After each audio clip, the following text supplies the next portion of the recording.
नमस्कार मित्रों, तारीख 18 मार्च सन 1956, स्थान रामलीला मैदान आगरा। बाबा साहब डॉक्टर भीमराव अंबेडकर जी का 18 मार्च 1956 को आगरा में आगमन हुआ था। वहां पर उन्होंने एक ऐतिहासिक भाषण दिया था और इसी भाषण में उन्होंने कहा था कि मुझे पढ़े लिखे लोगों ने धोखा दिया है। तो आइए मित्रों, जानते हैं आखिर क्यों बाबा साहब डॉक्टर भीमराव अंबेडकर जी ने पढ़े लिखे लोगों पर इतना बड़ा आरोप लगाया था और अपने ऐतिहासिक भाषण में और क्या कहा था।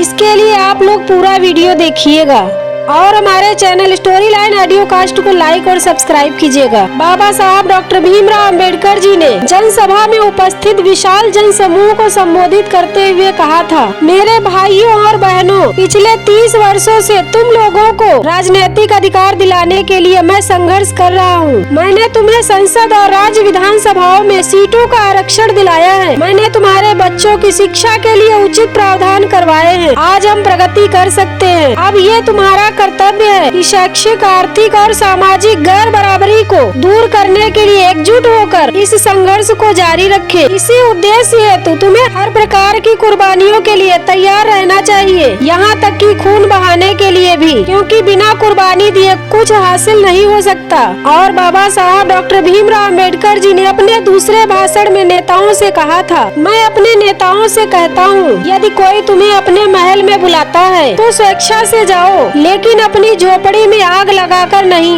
यदि वह राजा किसी दिन आपसे झगड़ता है और आपको अपने महल से बाहर धकेल देता है तो उस समय तुम कहाँ जाओगे। यदि तुम अपने आप को बेचना चाहते हो तो बेचो, लेकिन किसी भी तरह अपने संगठन को बर्बाद करने की कीमत पर नहीं। मुझे दूसरों से कोई खतरा नहीं है, लेकिन मैं अपने लोगों से ही खतरा महसूस कर रहा हूँ। तीसरा भाषण भूमिहीन मजदूरों को संबोधित करते हुए बाबा साहब डॉक्टर भीमराव अंबेडकर जी कहते हैं, मैं गाँव में रहने वाले भूमिहीन मजदूरों के लिए काफी चिंतित हूँ। मैं उनके लिए ज्यादा कुछ भी नहीं कर पाया हूँ। मैं उनके दुख और तकलीफें सहन नहीं कर पा रहा हूँ। उनकी तबाहियों का मुख्य कारण यह है कि उनके पास जमीन नहीं है, इसीलिए वे अत्याचार और अपमान का शिकार होते हैं। वे अपना उत्थान नहीं कर पाएंगे। मैं उनके लिए संघर्ष करूँगा। यदि सरकार इस कार्य में कोई बाधा उत्पन्न करती है तो मैं उन लोगों का नेतृत्व करूँगा और इनकी वैधानिक लड़ाई लड़ूंगा, लेकिन किसी भी हालत में भूमिहीन लोगों को जमीन दिलवाने का प्रयास करूंगा। चौथा भाषण बाबा साहब डॉक्टर भीमराव अंबेडकर जी ने अपने समर्थकों से कहा था,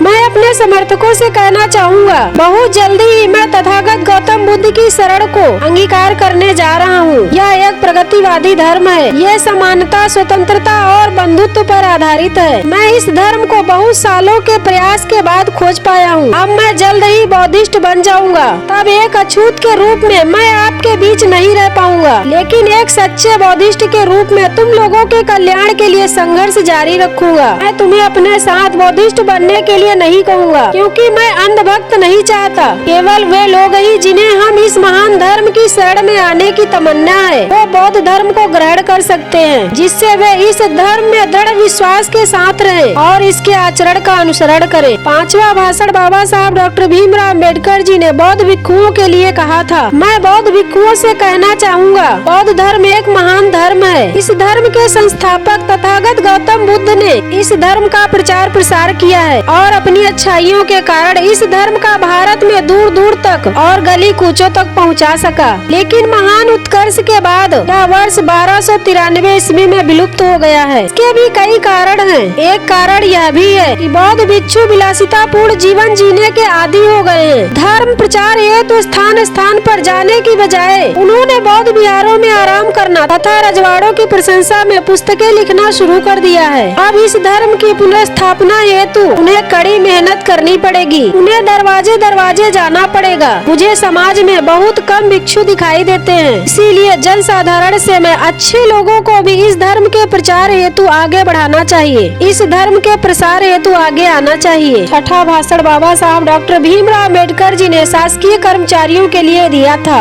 डॉक्टर भीमराव अंबेडकर जी ने कहा था, शासकीय कर्मचारियों से मैं कहता हूँ, हमारे समाज में शिक्षा से कुछ प्रगति हुई है। शिक्षा प्राप्त करके कुछ लोग उच्च पदों पर पहुँच गए हैं, परंतु इन पढ़े लिखे लोगों ने मुझे धोखा दिया है। मैं आशा कर रहा था कि उच्च शिक्षा प्राप्त करने के बाद वे समाज की सेवा करेंगे, लेकिन मैं क्या देख रहा हूँ छोटे और बड़े क्लर्कों की एक भीड़ एकत्रित हो गई है और वे अपने पेट भरने में व्यस्त हैं। ये जो शासकीय सेवाओं में नियोजित हैं, उनका कर्तव्य है कि वे अपने वेतन का 20वां भाग स्वेच्छा से समाज सेवा के कार्य हेतु देना चाहिए।